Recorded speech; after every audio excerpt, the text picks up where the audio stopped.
What's happening, everybody? Welcome back. This is Forgo, and after SSS plussing A2, I did get some comments asking whether or not it was actually worth SSS plussing her. And the answer to that, guys, is it really depends on you. It really depends on your situation. Is it really a need? Not really, because she is going to get surpassed in the future, guys. Whenever the future Bianca shows up, that is going to be the best physical damage dealer, and along with Rosetta and S-Liv, that is going to be the OP physical team in the future. But that doesn't mean that the near team or A2 isn't useful, that you can't use them, that they're not amazing. And really the point of this video is to show you guys why I SSS plus her. The reason that I wanted to do it is because whenever you take this girl to SSS plus, one, you're going to get more damage, which is always good, but that isn't essentially the main reason that I did it. I did it because whenever you do her signature, guys, she loses her Berserker mode when she goes down less than 60% max HP. And in her Berserker mode is when she has super armor up all the time. It's where she has a native decreased damage received. It's where she's a lot faster. She does a lot more damage. It's just better, right? It's just insane. So it's a mode that you want to keep up. You want to keep up Berserker the whole time that you're playing with her, whether you're doing Switch gameplay or whether you're just using it as a solo character. Now, when you're doing Switch gameplay, it's actually, I don't want to say more important, but it's a lot easier to do a lot more damage with all of your team members, 2B and 9S, as long as Berserker's up all the time. Because once you take the girl to SSS, right? When you take her to SSS, you get the extra damage received or decreased damage received by 70%. And the taunt effect is increased by 40%. This is her defense shred, and this doubles whenever you have 2B and 9S on the team with 80% defense shred on top of the 20% defense shred from the Catherine set that's going to be on the girl. So you get 100% shred whenever she's at SSS, which is why a lot of players sought after getting this girl to SSS, because once she's there, she's going to have 100% defense shred as long as 2B and 9S are on the team, right? So what some players do is they SSS A2, they just have a 2B, they just have a 9S, and they use A2 as the main damage dealer and keep her in there the whole time. But whereas with me, I have, 3 SSS near characters and 9S, 2B, and A2, so I do Switch gameplay. And the reason that SSS Plus is so important is because now that HP threshold has been knocked down to 30% max HP. This is really, really important because whenever you use your QTE and you're doing Switch gameplay and you're switching your new character, you're going to be able to keep her Berserker up. As long as you bring her in whenever she does her QTE, the Berserker is going to stay up.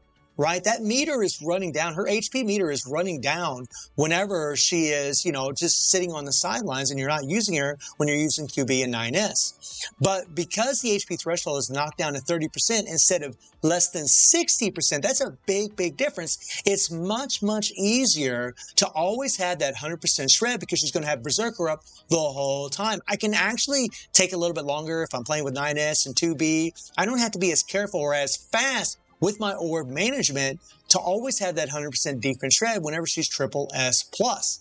That is nice, guys. That is nice. Plus, the max HP consumed by signature move Berserker is reduced to 2.5% max HP per second. So you'll have a more HP up at all times, right? You'll have an HP shield up more often than what you normally would, and then the increased damage received by 10%. So I'll show you guys exactly what I'm talking about here in Warzone, right? Because whenever you typically play with the near team and you have, all SSS plus characters, you really have to be very, very fast whenever you're playing with them. Now, this is the ideal setup when you're playing with the SSS plus setup, is that, you'll have 2B over here, you'll have 9S in the red, and you'll have A2 in the yellow, and you're going to have, a Da Vinci set on, 9S here, right?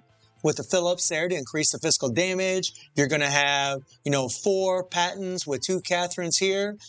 And if you're using an A2 as a main damage dealer, then you're not going to have the Catherines. You're going to have 2 Darwins instead. And 2B here actually has 2 Darwin with 4 Cotties, so she can do her signature a whole lot faster. Okay, so let me show you guys exactly what happens here, all right? And let me show you how easy it is for me to keep the Berserker up for A2 up the whole time, doing this live, right? Now, I might not get the best run. You got to do this a few times, but you'll get the idea, right? So I'm going to immediately switch to A2 and use her Berserker, okay? We're going to use her Berserker.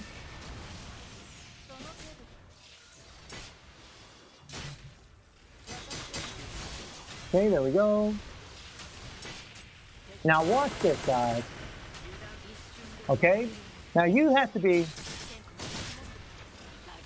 very, very fast. Now right there, A2's QTE did not kick in. And a lot of times when that happens, what happens is that you lose her Berserker, right?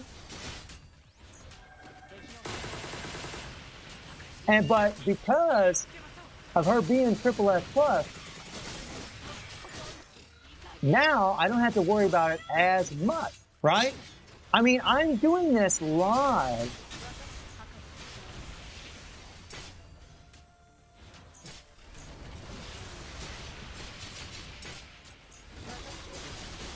Okay, now sorry, I'm kind of focusing a little bit here. Okay.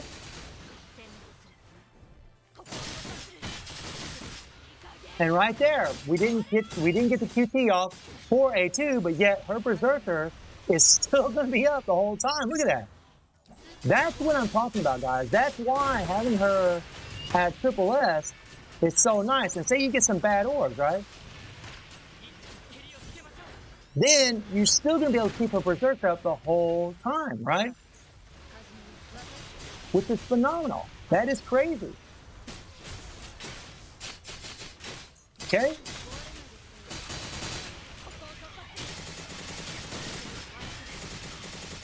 There we go.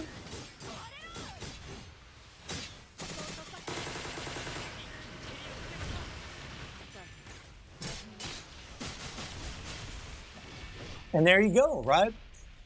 And you see the Berserker stays up the whole time. That's why it's so nice to have her at SSS plus. Right? I don't have to do this over and over and over to get a decent score. Now, this wasn't a very good run because it's hard for me to focus and talk and play all at the same time, right? This is just wave 12, right? But I was able to get 722,000. I guarantee I could do even better than that if I sat and played. But really, I just come in here a couple times, got that score, and it was good enough. And I can show you guys that run as well. I'll show you the 722,000 run, right? But yeah, that's why that SSS plus is so nice, because you keep the Berserker up the whole time. You always have the 100% defense shred. It's just a whole lot easier. If they're all three characters and you do a switch gameplay and all three characters are SSS, you can keep Berserker up, but you have to have very, very good orb management. You always have to bring A2 in over and over and over when you're using your other characters like 2B and 9S, whenever you bring her in for her QTE. If you don't bring her in and use that QTE, you're going to lose the Berserker mode, and therefore you're going to lose the 100% defense shred. So what happens is when you bring her in the next time, she'll be in her plain state like this, and you're going to have to enter her signature, go into her Berserker again, and almost start all over whenever, in fact, if you have her in Berserker the whole time, you're just going to do more damage throughout the fight, guys. It just makes your life a whole lot easier. That's really the main reason that I did it. So to answer you guys' question again is whether or not should you do it? I mean, it's up to you guys. If you want to make your life a lot easier and you're doing switch gameplay between 9S and 2B, then I would say, and you have the funds to be able to do it, then I would say absolutely yes. Or the black cards, I would say yes. If not, then it's all good, right? If you're doing switch gameplay between the SSS 9S, 2B, and A2, or, double S 2B, double S 9S, you got a SSS A2, and you're doing that, and you're doing switch gameplay, although I would argue just using SSS A2 the whole time would actually be better than that, then by all means, go for it, guys. It's really up to you whether or not it's worth it. But the truth of it is, guys, just like I said in the very beginning of the video, they will get surpassed, Nier will get surpassed in the future by Bianca. They will get surpassed in Warzone in the future, but they're still going to be godly for all the other game modes like Norman, Babbles, and what so have you in the game, guys. They really do make your life really, really easy, especially when you have this kind of investment in them. So guys, let me know how you're all doing in the game, and I do stream on Twitch at 9 p.m. GT+7 time. The link is in the description below, and I hope you enjoyed the video. Thank you for watching. Y'all take care and have a good one. See everybody.